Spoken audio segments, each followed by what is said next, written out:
welcome back to my channel if you've been here before. If you are new here, hi, hello, nice to meet you. I am Carrie Rad.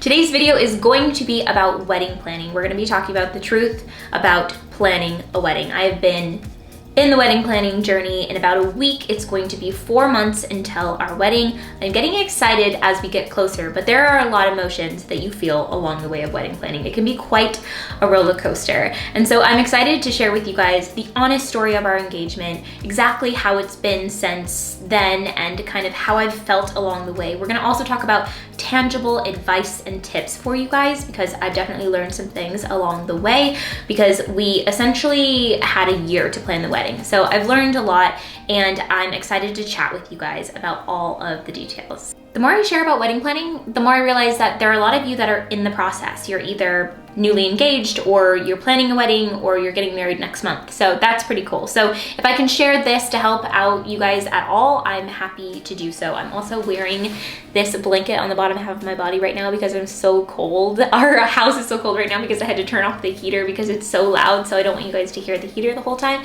in this video. So essentially, I am freezing my toes and my bum off for you guys. Before we get into the video, please take a moment to make sure that you are subscribed to my channel and that you guys have your notifications turned on, set to all for me, so that you never miss a new video from me. I'm posting more than I usually do, so there's a lot of different videos coming up, but they are sporadic. So if you have the notifications turned on and set to all, you'll never miss a new video from me. First, let's talk about the engagement, because the wedding planning started shortly after that. On November 19th, 2018, Alex asked me to marry him. He asked me to marry him at our local beach. We were there for the day, just hanging out. We were taking photos, and he dropped to his knee and asked me to marry him. And then his friend Carlos came out of nowhere. His friend Carlos is a photographer, so he got the video and shots. So I posted it on Instagram. If you guys want to see the moment that it happened, you can go to my Instagram at Carrie Rad. I posted it on November 21st. So when Alex asked me to marry him, I took a couple of days and I just enjoyed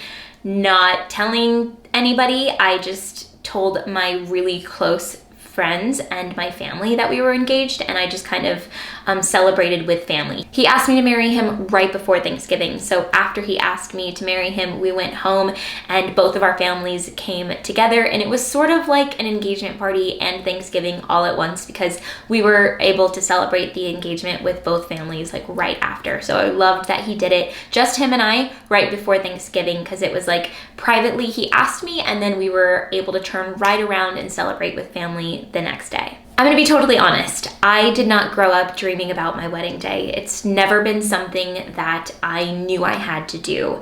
When I was younger, I didn't think of, oh my gosh, what kind of dress am I gonna wear? What's my big day gonna be like? Who am I going to marry? As I got older, I also started realizing like, I don't think that I'm a wedding kind of girl. Like, I just don't think that I'm interested in having a wedding. I think that when I find the person I want to marry, I'm probably going to elope, because I just don't really care about having a wedding. And that's just how I've always felt.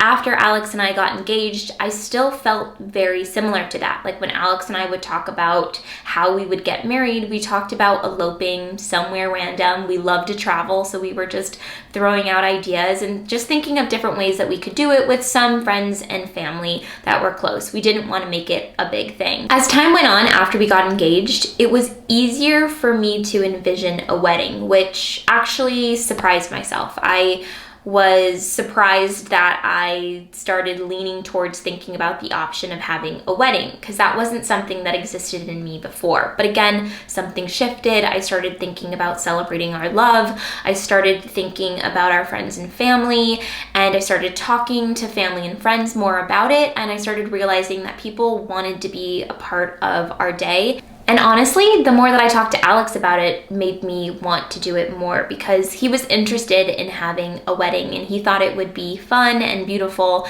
And the fact that my partner wanted to do it too, and when we would dream it up together, it was so fun to talk about. That really helped lead me into the direction of wanting to do a wedding. If I ended up getting engaged to somebody who just absolutely was not interested in a wedding or just didn't really care, I probably normally would not be doing a wedding right now, but because we were both kind of dreaming it up together, it made me want it so much more. And I think that that's what really helped me shift, because I'm the type of person that's always like, I don't want to inconvenience anybody. Like, we'll do our thing over here. You guys do your thing, like no big deal. And then the more I started realizing like, okay, people love us and they love our love and they want to be part of it. And I love our love and I want to celebrate it.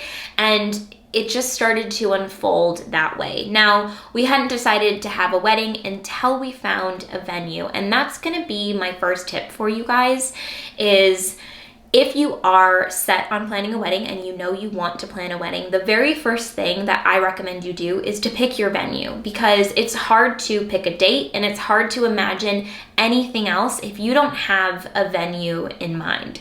So that's how our wedding started to unfold. We looked at one place in Topanga Canyon that Alex actually found when he was on a motorcycle ride. He saw a wedding party in this area that we always go to, and he thought, oh, Carrie, check on that because it looks like there's a wedding venue here. So I looked it up and I found a place that we could go look at. And so we went in, we immediately realized that it felt so much like us and that it was in an area that we love, that was meaningful to our relationship. We would always go to Topanga to get a little weekend getaway when we first started dating. It feels peaceful to us and it's just an important part of our relationship. So it was kind of like a no-brainer that this was the place. And there are some like beautiful little restaurants nearby that we knew we could do rehearsal dinner or brunch at. And so it all just started to unfold like that. Once you pick a venue that makes sense with your budget and that makes sense for you guys as a couple, then you're able to unfold everything else, because you want to pick things that make sense with that venue, whether it be the colors or the themes or however you want to do your wedding. You kind of are going to think about, okay, this is like, is this venue more rustic? Is it more garden? Is it more farmhouse? Like, what is the vibe? And then you can unfold all of your decor, floral, colors, everything after that. Tip number 2, do not give yourself too many options. If you give yourself endless options, you are going to be going crazy trying to make decisions. The wedding industry is ginormous and weddings are really popular. So there are so many options to be making. And once you start making decisions, you're gonna notice that there are tons of decisions that you will be making along the way the entire time of wedding planning. So if you narrow down your search and if you really only give yourself like a couple of options in terms of, okay, I need to find a wedding dress, I'm gonna pick 2 brands that I love and I'm going to pick a dress from those 2 brands. And that's what I did, for example, with my wedding dress. I only went to 2 different places that I knew of and I ended up narrowing my search down to 1 place. So I went to 2 try-ons and I didn't try on too many dresses. I kind of had a clear idea of what type of dress I wanted, but I didn't want to be so fussy about the dress because, in all honesty,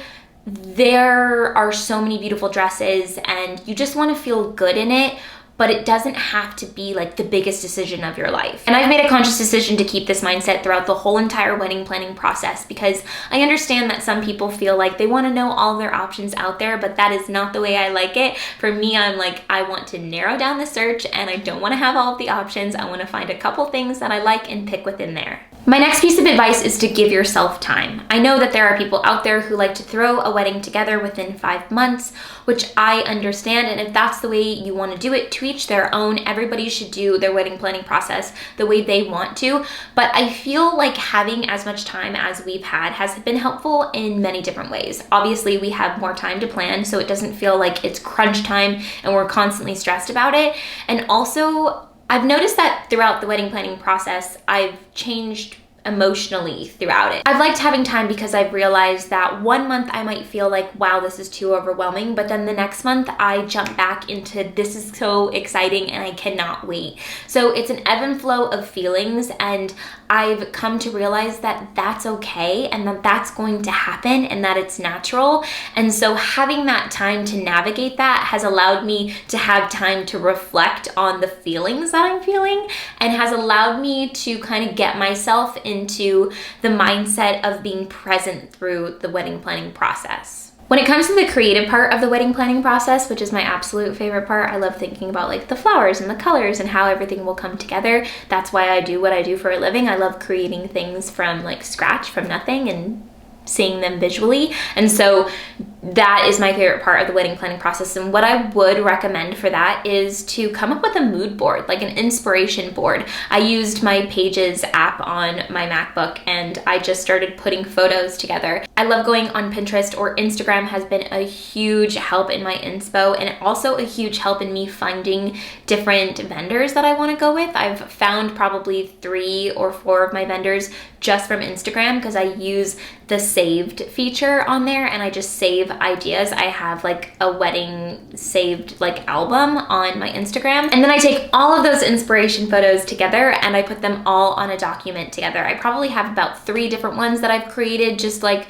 with kind of the same vibe but different inspiration shots. And these come in so helpful, not only for you to understand and have a clear idea of what you want, but also for your vendors. When you hire a vendor, whether it be floral or dinnerware, or you hire a wedding planner, you can send them your little inspiration mood board so that they can have a clearer idea of what colors you want to work with and kind of the vibe that you're going for. So they come in super handy. And when you kind of forget what you're even looking to do, like sometimes I'm like, what colors am I doing? Like, what am I doing again? I just go back to the board and I'm like, oh yeah, I remember, like this is kind of what I want it to look like and all of that good stuff. So little mood boards are very good. My next tip is to try hard not to listen to what other people think. People are gonna give you their opinions along the way. It's just the way it is because people are involved, and people that love you are going to give your opinions because we are human beings and people like to talk and people like to give advice.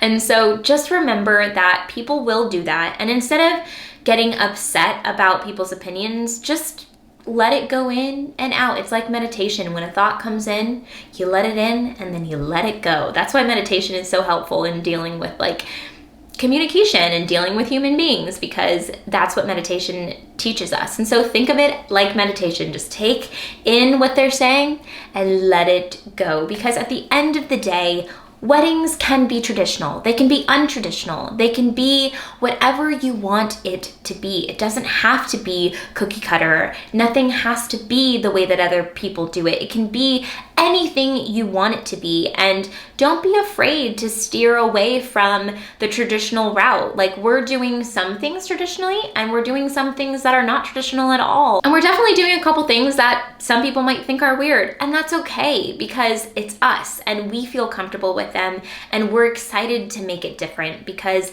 I think that that's what life is all about. Like, you don't have to do the same thing that everybody else is doing. You should be doing what you think is cool, what you think is exciting, what gets you and your fiance excited about the wedding day is exactly what you should be paying attention to. It is exactly what you should be doing, because if you listen to other people, you're gonna end up with something that isn't you, and you're also gonna regret it, because if you end up looking back at your wedding day and thinking, I wish I would have just gone with what I wanted to do.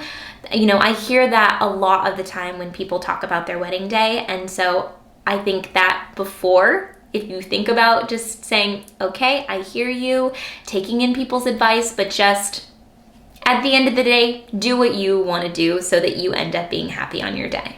My last tip is to be honest and to do what feels right. And this can go hand in hand with my last tip, but within this tip, I want to reiterate the fact of being honest. Be honest with yourself and be honest with others along the way. And this can look like different things along the path of wedding planning. Being honest with yourself about exactly what you want, and being honest with your partner about how you feel in the wedding planning process. I know for me, having Alex's emotional support has been the most important thing, honestly, because I can be honest with him. I can be honest about him when I'm not into it. I can be honest with him when I'm excited about it. I can chat with him about it. And the cool thing is like, we don't talk about it all the time. We go on dinner dates and we don't even talk one time about the wedding. It's not something that we talk about all the time. We talk about where we want to travel to this year. We talk about future plans. We're not talking all the time about the wedding, which I think is really helpful for us, because if that's all we were talking about, then we'd probably get annoyed and overwhelmed and kind of over it by now. So avoid talking about it all the time, but do be honest when you do talk about it. And when you talk about it to your friends and you're feeling overwhelmed and you're like freaking out about it, be honest with them. The more we're honest about how we feel in these big life moments, the more people are aware of what they actually feel like. I feel like people have a tendency to like sugarcoat things and make it seem like they're always constantly like so happy about the wedding planning process. But once you get in it, you realize that like it's not all rainbows and butterflies. Like there's a lot to do logistically, because you're essentially throwing a very big party. And even if you are throwing a small party, there's logistics involved. So it's not rainbows and butterflies the whole time. There are things you have to figure out, and you're gonna feel great some days and some days you're gonna feel overwhelmed, and that is okay. That is life. I hope this video has been helpful to you guys. I hope that it has given you some emotional support, and I hope that it has given you some tangible tips that you could take with you along the way. So thank you guys so much for watching this video. Keep up with me on Instagram at CarrieRad, because I'm posting different things about the wedding planning process throughout the way, and I'd love to share that with you guys over on Instagram. Comment below and let's talk weddings in general. I feel like there is so much you can talk about when it comes to weddings, and I am deep in it right now, so let's just have a conversation. Let me know if you want to have a wedding or if you don't want to have a wedding. Have you had a wedding? What was it like? What are some tips and advice that you can give me? Let me know in the comments. Thank you guys so much for watching this video. I will see you guys super soon in an all new video. I love you to the moon and back. Bye.